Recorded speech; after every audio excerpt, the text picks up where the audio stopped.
Welcome to this week's market drama. We'll begin here with considering it's the beginning of 2025, let's assess how the market did in 2024. When it comes to the S&P 500, it was up 25%. If you combine 2023 and 2024, the S&P 500 was up 57.8%. It is the strongest two-year return in over 25 years.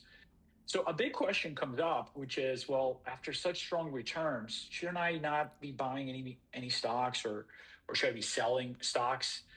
And so what JP Morgan did is an interesting study. Is they looked at the return profile for the S&P 500 if you invested at all-time highs or if you invested in any given day, and is looking at over 25 years of, actually more than 30 years of data. And what they found is that the markets actually generated higher returns when you invested at a new high versus a random day. In other words, not a great idea to not invest because you're near all-time highs. In fact, there's a lot of near all-time highs over the years because the markets do tend to go up, right? So that alone is not a very good reason to not buy or to sell stocks. And then the other question is, yeah, but we just had two very strong return years in a row. Doesn't that mean the third one will be not as strong? Well, the data doesn't support that either. In fact, what you would find is that average market returns are rare.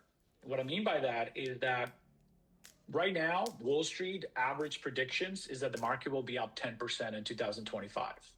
But when you look at calendar years, the last 96 calendar years, there's only been 2 calendar years in which the market ended up between 10 to 12%, 1971 and 1949.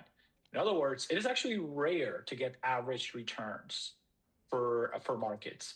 Markets are either up big, or 25% of the time, 26% of the time, you'll actually get a negative year return, right? So just because we had 2 strong years of returns doesn't mean you'll have a strong year of returns the third year.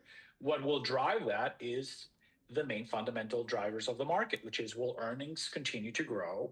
Will the economy not face a recession? Right? Those are the 2 big ones. And obviously, when it comes to the Fed, if the Fed does continue to lower interest rates, that should be supported for valuations, which is the third kind of driver there for returns. So that's it for this week. Next week, when it comes to economic data, we have payrolls data for December to get a sense of how the job picture is looking. And we also will have PMI and ISM data, which will give us a snapshot on how overall the economy is faring. That is it for this week. Stay tuned for next week.